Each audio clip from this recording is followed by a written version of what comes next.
Assalamualaikum warahmatullahi wabarakatuh. Salam sejahtera bagi kita semua. Kami dari kelompok 7 ingin mempresentasikan tentang budaya organisasi. Apa itu budaya organisasi? Budaya organisasi adalah pola perilaku kolektif individu-individu di dalam organisasi. Pola di sini berbicara mengenai sesuatu yang mudah dikenali, terprediksi, dan selaras. Pola apa saja yang dimaksud? Setidaknya ada 6 pola perilaku dalam konteks budaya. Berikut adalah contoh 6 pola perilaku dalam konteks budaya. Yang pertama ada decision making atau pengambilan keputusan, lalu ada working habit atau kebiasaan kerja, lalu ada problem solving atau pemecahan masalah, ada juga communication style atau gaya komunikasi, lalu ada reward and punishment atau imbalan dan hukuman, dan ada juga acceptance and rejection atau hal-hal yang diterima dan ditolak. Definisi budaya organisasi menurut beberapa ahli. Yang pertama ada Robert G. Owen.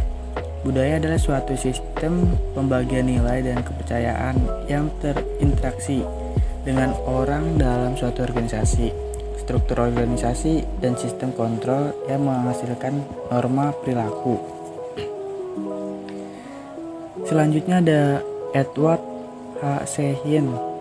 Budaya adalah suatu pola asumsi dasar yang diciptakan, ditemukan, atau dikembangkan oleh sekelompok tertentu sebagai pembelajaran untuk mengatasi masalah adaptasi eksternal dan integrasi internal yang resmi dan terlaksana dengan baik, dan oleh karena itu diajarkan, diwariskan kepada anggota-anggota baru sebagai cara yang tepat memahami, memikirkan, dan merasakan terkait dengan masalah-masalah tersebut. Selanjutnya ada J.R. Menholm. Organisasi adalah sekumpulan orang yang bekerjasama untuk mencapai tujuan bersama. Selanjutnya ada karakteristik budaya organisasi. Substansi atau akar budaya organisasi adalah karakteristik inti yang mengindikasikan ciri-ciri, sifat-sifat, unsur-unsur, atau elemen-elemen yang melekat pada budaya organisasi. Victor Tan mengidentifikasikan beberapa karakteristik budaya organisasi, yaitu yang pertama ada individual initiative, yang kedua tolerance, yang ketiga ada direction, yang keempat integration, yang kelima manajemen support, yang keenam control, yang ketujuh identity, dan yang ke-8 reward system, yang ke-9 conflict tolerance, dan yang ke-10 communication pattern. Selanjutnya ada ciri-ciri budaya organisasi menurut Robin pada tahun 1996. Ada 7 ciri-ciri budaya organisasi, yaitu yang pertama ada inovasi dan pengambilan resiko, yaitu sejauh mana karyawan didukung untuk menjadi inovatif dan mengambil resiko.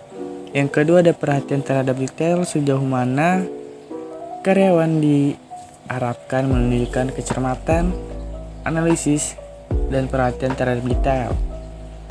Selanjutnya ada orientasi hasil, yaitu sejauh mana manajemen memfokuskan pada hasil bukannya pada teknik dan proses yang digunakan untuk mencapai hasil tersebut. Yang keempat ada orientasi orang, yaitu sejauh mana keputusan manajemen memperhitungkan efek pada orang-orang di dalam organisasi itu. Selanjutnya ada orientasi tim, yaitu sejauh mana kegiatan kerja diorganisasikan sekitar tim-tim, bukannya individu. Selanjutnya ada keagresifan, yaitu berkaitan dengan agresivitas karyawan. Yang terakhir ada kemantapan, yaitu organisasi menekankan dipertahankannya budaya organisasi yang sudah baik.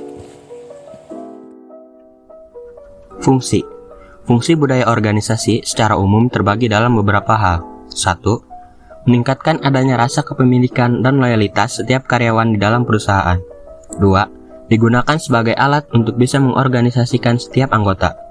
3. Meningkatkan kekuatan nilai suatu organisasi.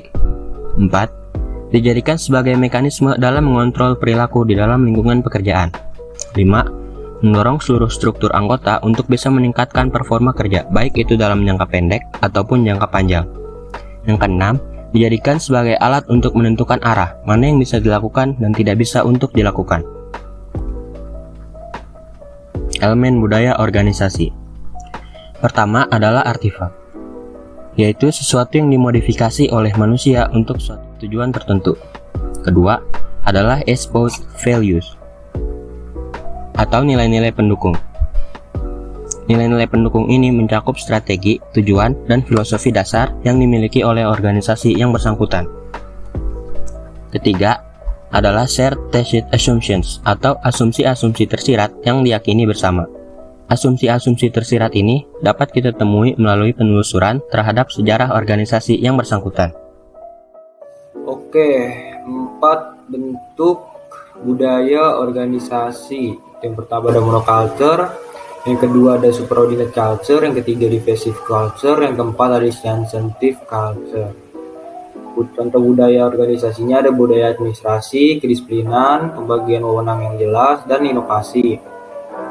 Contoh kasusnya ada Lion Air. Dengan memberikan kebebasan kepada karyawannya dalam berpendapat, dapat memudahkan culture positif terbentuk di antara karyawan dan perusahaan. Nah, yang kedua itu dari Google. Selain berpredikat sebagai perusahaan terbaik di dunia, perusahaan raksasa teknologi ini juga dinilai memiliki budaya organisasi yang baik. Selama bertahun-tahun, Google berpegang pada budaya kerja yang kasual atau terkesan santai.